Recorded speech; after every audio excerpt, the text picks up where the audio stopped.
Siapa Khawlah? Khawlah Al-Azwani. Khawlah Al-Azwani digelar sebagai bidadari besi. Ya, dia mempunyai kemahiran dan menggunakan pedang, menggunakan tombak dan kemahiran berkuda dalam peperangan.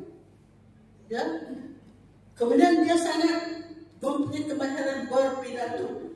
Macam Cikgu Hasanah Maila dengan Cikgu. Kalau sekarang kita kenal ya orang-orang Inggeris, itulah hebatnya. Dan saya nak tambah lagi seorang yang mempunyai kehebatan luar biasa, yang patut kita contohi, ya, yaitu Nusaybah binti Ka'ab yang digelar Ummu Ambar. Nusaybah ini panjang ceritanya, tapi saya nak bawa sikit saja. Dia ada bersama dengan 100 orang muslimin yang tidak melarikan diri.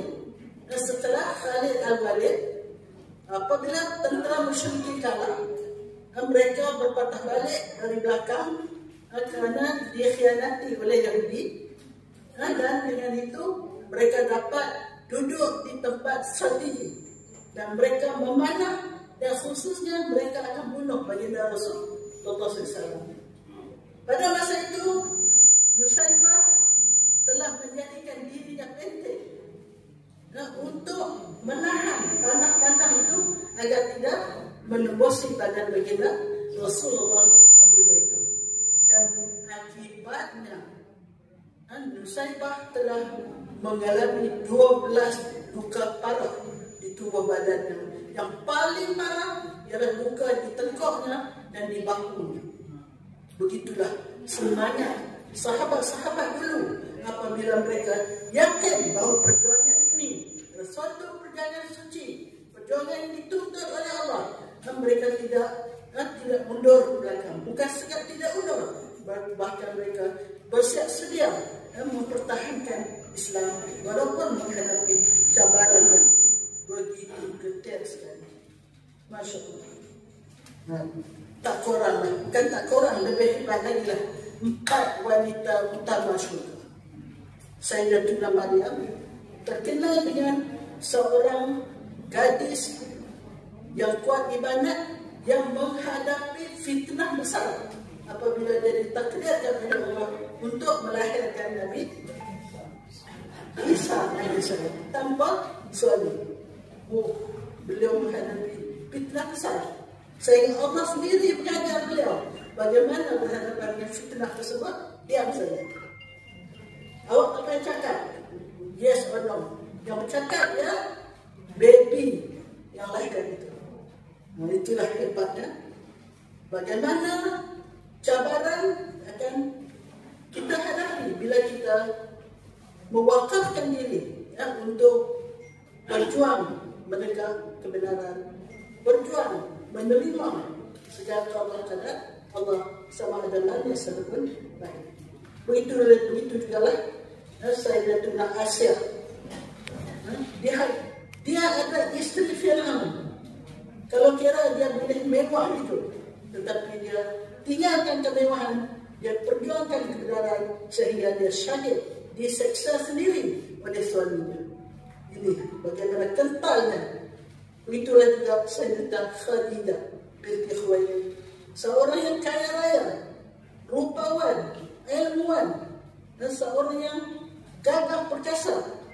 Dia boleh panjat sedang mengandung, dia panjat bukit apa?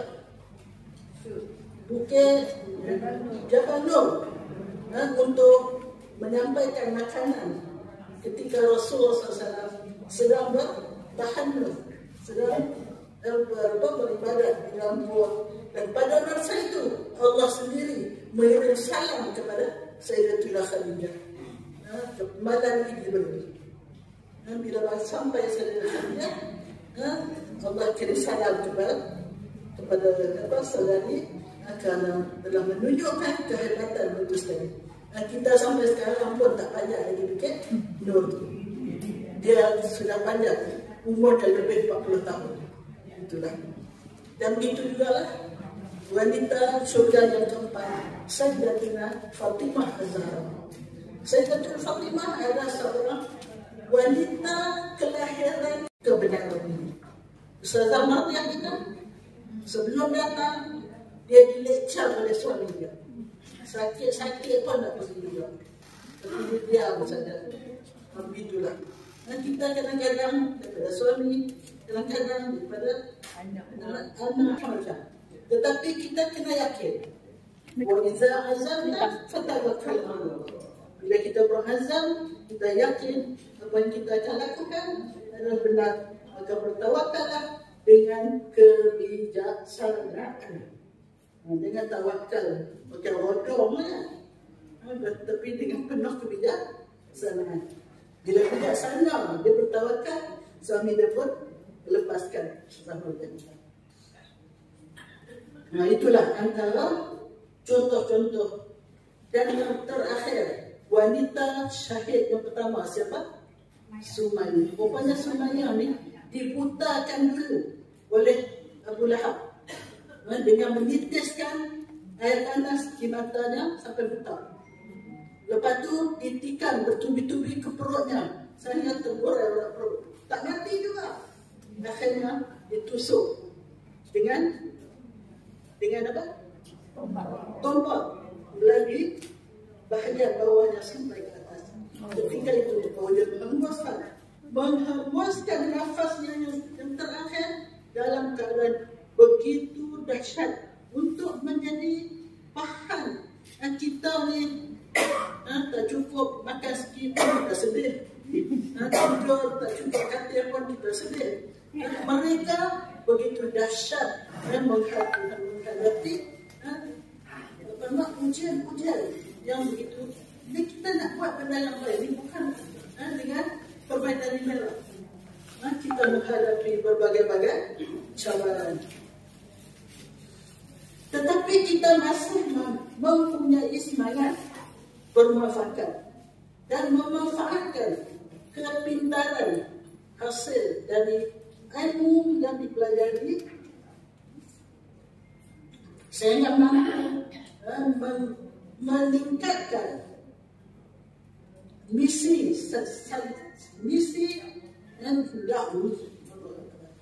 misi dakwah dan tarbiyah dan untuk menyantuni umat dan di tempat kita sendiri.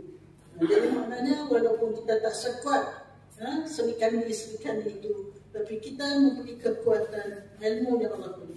Dan saya sangat-sangat bersyukur kerana Allah takdirkan saya mendapat ramai sahabat-sahabat yang cendekia. Ada yang penulis Nobel. Tahu siapa penulis Nobel? Mesti kita tadi. Dia penulis Nobel. Oh, salah. Ada yang penulis Nobel, ada yang pengarah, ada yang guru besar, ada yang engineer, ada macam-macam, ada yang doktor, Umar, ada yang macam-macam. Saya syukur. Saya ni insan kerdil saja. Kalaulah insan kerdil ini tidak disokong oleh insan-insan yang hebat, siapalah saya. Maka saya sangat-sangat bersyukur, sangat-sangat berharap marilah kita mengikhlaskan niat kita untuk meneruskan perjuangan ini walau apapun cabaran yang berhadapan dengan kita. Jadi saya ni berdiri pun tak larat, tapi nak berdiri juga. Supaya saya pun nak tunjuk saya pun buat. Itulah dia. Kejayaan kita bukan diukur dengan kehebatan luar biasa, tapi cukup kita menjadi bermakna dan bermanfaat dalam lingkungan kita. Kita sadar show sendiri cukup, tak payah orang puji kita. Apabila kita berpuas hati, saya berdoa kepada Allah, mintalah convention ini kita dapat teruskan sehingga kita rasa puas hati. Kita tak harap orang puji kita. Ya, insya-Allah. Sebagai contoh, kita memulakan Madrasah Salimah di Kampung Saga, Sabah.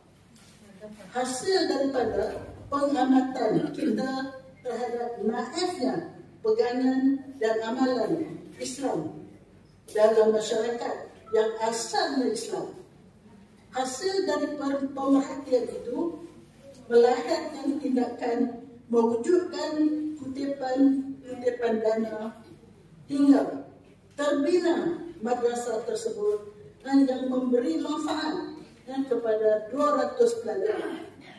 Ia juga akan membina, membantu keluarga Muslim dan masyarakat Muslim di masa hadapan. Jadi saya ucap tahniah khasnya pada Salimah Sabah, khasnya kepada Ketua Salimah Sabah dan PJK Salimah Sabah yang telah menunjukkan komitmen luar biasa kerana mereka berhadapan dengan gergasi-gergasi yang sedang berancang untuk menelan, untuk menghapuskan orang-orang Islam dari luar negara, dari Korea dan dari Taiwan. Mereka bertaraf negara, kita bertaraf orang kampung. Tetapi Puan Siti Khadijah bukan sebarang orang kampung. Tahniah Puan Siti Khadijah dan seluruh ahli jawatan bahasa Arab.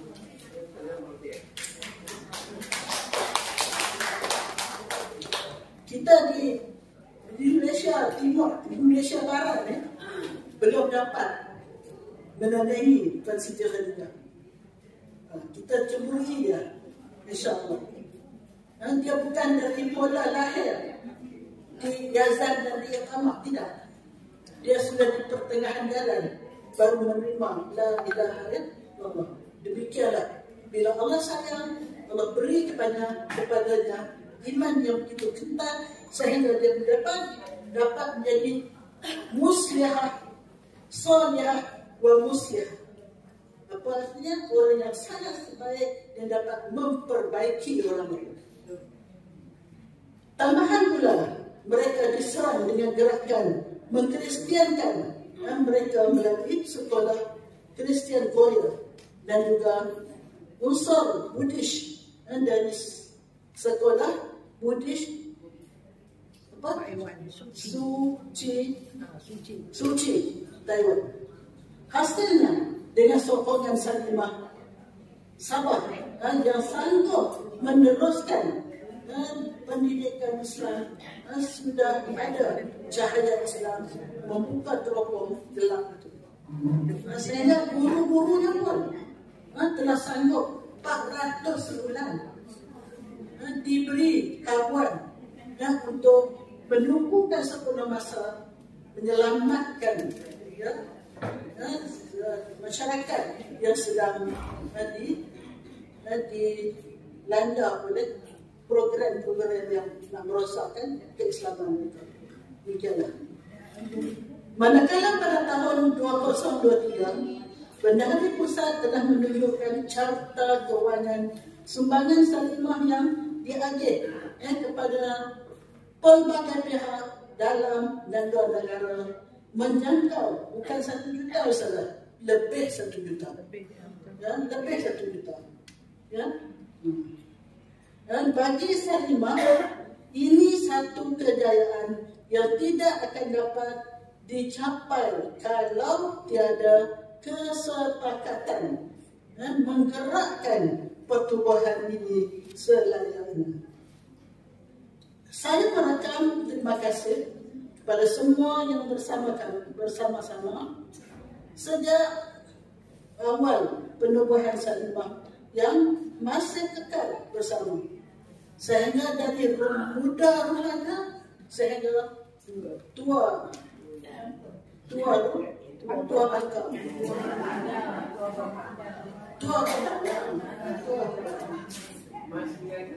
Tahukah hadirat siapa yang tertua di kalangan kita?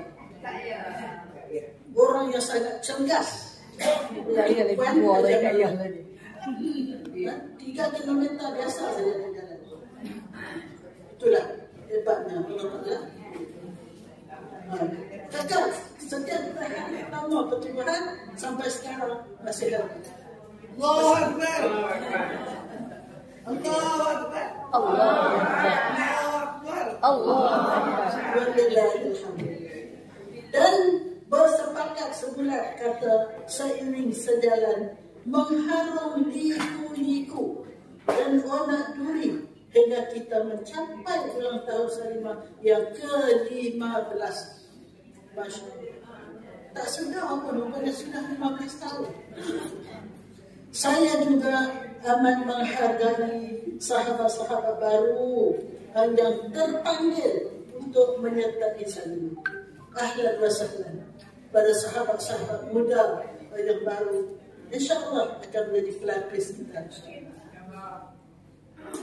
Marilah kita mantapkan barisan perjuangan dengan semangat berinspiratif untuk terus tampil relevan dalam memperjuangkan, mengangkat tarbiyah dan dakwah serta demi menyantuni umat. Moga yang seketir jadi melaut. Moga sebutan benih menjulang ke awal. Semangat dan usaha sentiasa bertaut. Salimah bergerak maju seiring sejalan. Tinggi-tinggi sinar tahap yang zaman.